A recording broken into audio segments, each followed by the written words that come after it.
Drainage system जो है वो दिल्ली का कोलैप्स है। रीज़न 15 साल भारतीय जनता पार्टी रही, ड्रेनेज के ऊपर कोई काम नहीं है। 1 साल से हम लोग आए हैं, ड्रेनेज के ऊपर काम कर रहे हैं। 27 जुलाई को उनसे जब बारिश हुई और क्योंकि उन्होंने नालों की सफाई नहीं कराई थी, वो पानी जितना भी जलमग्न हुआ था उस रोड पे सारा का सारा जाकर उस बेसमेंट में फ्लड करा। सख्त से सख्त कार्रवाई होनी चाहिए इनके खिलाफ, सख्त से सख्त कार्रवाई होनी चाहिए। इन्होंने फॉर ग्रांटेड ले रखा चीज़ों को।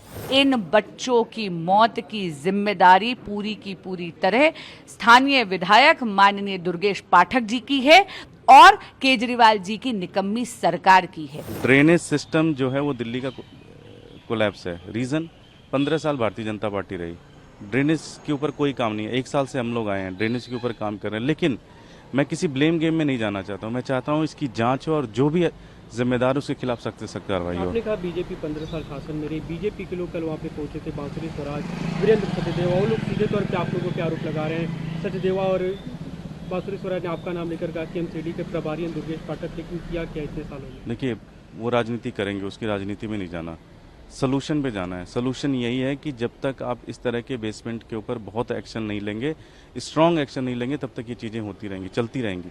आपको पूरी दिल्ली के अंदर ग्राउंड पे उतरना पड़ेगा, एक एक घर में जाके देखना पड़ेगा। अगर किसी भी बेसमेंट में कोई कमर्शियल एक्टिविटीज़ हो रही है तो उसको बंद कराना पड़ेगा, उसको सील करना पड़ेगा। आपने कहा कि जो जल बोर्ड के अधिकारी वो बात नहीं सुनते हैं, सुपर शटर मशीन आप जो मांग रहे हैं वो नहीं मिल रहा है, तो ऐसे मतलब कब तक चलता रहेगा? कहीं ना कहीं लोग परेशान हो रहे हैं। सख्त से सख्त कार्रवाई होनी चाहिए इनके खिलाफ, सख्त से सख्त कार्रवाई होनी चाहिए। इन्होंने फॉर ग्रांटेड ले रखा चीज़ों को।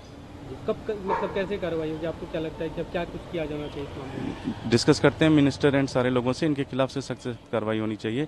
क्योंकि मैं अभी 20-25 दिन पहले मैं मिल के आया हूँ जल बोर्ड के सीईओ से, एमसीडी के ऑफिसर से मिल के आया हूँ। आप मेरे उसमें फेसबुक पे चले जाइए, ट्विटर पे चले जाइए, मैंने सारी जगह फोटोग्राफ्स डाल के पब्लिक की हुई है। कंप्लीट जब तक ये नहीं होगा तब तक कोई भी, आप समझिए, कई जगहों पे सीवर्स ब्लॉक हैं, कई जगहों पे सीवर टूटी हुई हैं, उनको चेंज करने की ज़रूरत है और कोई एक्शन नहीं ले रही है।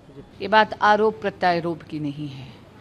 मैं आपको बता रही हूँ 22 जुलाई 2024 को माननीय विधायक दुर्गेश पाठक जी के संज्ञान में ये मुद्दा लाया गया था। तब उन्होंने बहुत ही व्यंग करते हुए ये ट्वीट ज़रूर कर दिया, लेकिन कोई एक्शन नहीं करा। 24 जुलाई 2024 को पुनः उस एरिया की ये फोटोग्राफ उनके संज्ञान में लाई गई। उन्होंने मैसेज तो पढ़ लिया, लेकिन फिर दोबारा कुछ नहीं करा। 27 जुलाई को उनसे जब बारिश हुई और क्योंकि उन्होंने नालों की सफाई नहीं कराई थी, वो पानी जितना भी जलमग्न हुआ था उस रोड पे सारा का सारा जाकर उस बेसमेंट में फ्लड करा।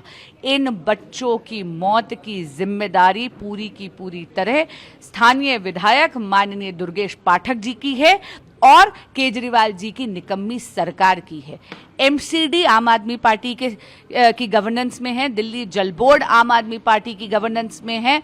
ड्रेन साफ करने का पूरा कार्यभार केजरीवाल सरकार का है, रोड्स की मरम्मत का कार्यभार केजरीवाल सरकार का है। मुझे ये बताइए, जब राजेंद्र नगर में विधायक आम आदमी पार्टी का है, पार्षद आम आदमी पार्टी का है, इन सब डिपार्टमेंट्स के ऊपर इन सब पे अधिकार क्षेत्र भी आम आदमी पार्टी का है, तो इस नाले की सफाई क्यों नहीं हुई?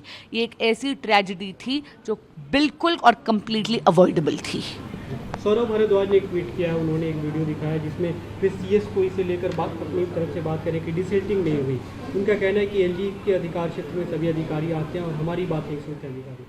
सौरभ भारद्वाज जी क्या इतने लाचार मंत्री हैं दिल्ली सरकार के? मैं उनसे पूछना चाहती हूँ, ये तो मुद्दा ट्रांसफर पोस्टिंग का है ही नहीं।